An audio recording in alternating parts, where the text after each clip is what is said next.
How Wassenaar Arrangement can help India enter nuclear suppliers group. After getting a step in at Wassenaar Arrangement, India is all set to seek membership of Australia group as well. Officials monitoring the situation confirmed that India will move ahead on this. This is an informal group of countries, which work for harmonization of export controls to ensure that the export of critical chemicals don't lead to development of chemical or biological weapons. If India applies, the candidature will be discussed at the next plenary in Paris from June 4 to 8, 2018. India in last 6 months got into critical strategic multilaterals such as Missile Technology Control Regime, or MTCR, and recently in Wassenaar Arrangement. The memberships in these influential strategic affairs groups put India in unique position to bargain the entry into Nuclear Suppliers Group, or NSG. In June this year, China blocked the NSG entry, citing that India has not signed the Nuclear Non-Proliferation Treaty, or NPT. This was despite the US along with 34 other members vouched India's credentials as a responsible nuclear-empowered country.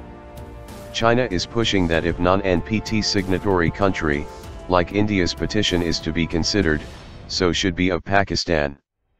But most of the other NSG participants are not so confident of the track record of the Pakistan.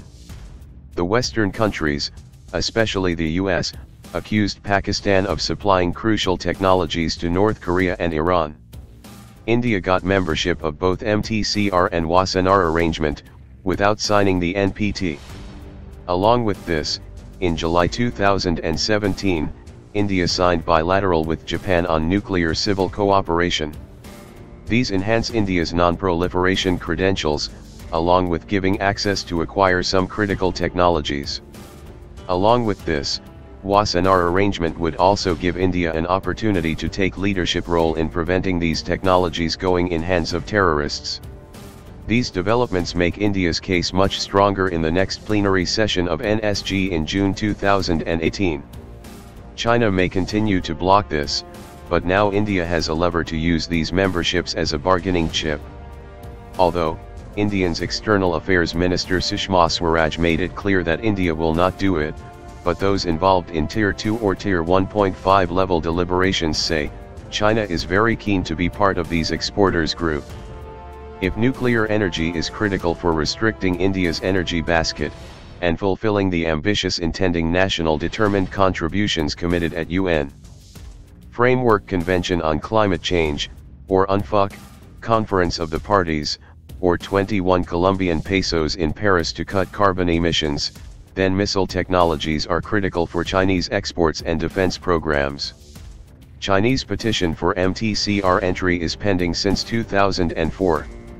With India's admission into MTCR, in last 6 months, India closed the deal of sale of BrahMos to countries like Vietnam. Indian approach towards these multilaterals changed post-2008 signing of the Indo-US nuclear deal. Over the years, India continued to perceive many of these regimes as discriminatory. India started pushing for getting into these groups since then, but in last 2 years the push got accelerated, since suppliers of many high-end dual-use technologies are members of these groups. China, because of its global plans, stonewalled NSG. Each of these multilateral require consensus. If China continues to use their veto power, India too is in level playing field.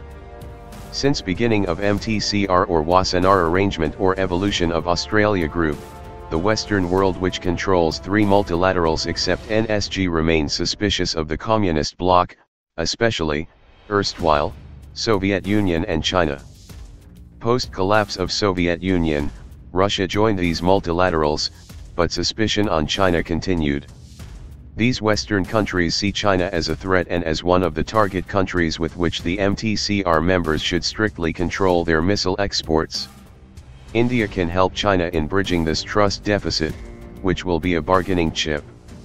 Obviously, getting China on same page is not easy, but India must accelerate diplomatic efforts to make China rethink its obstructionist approach.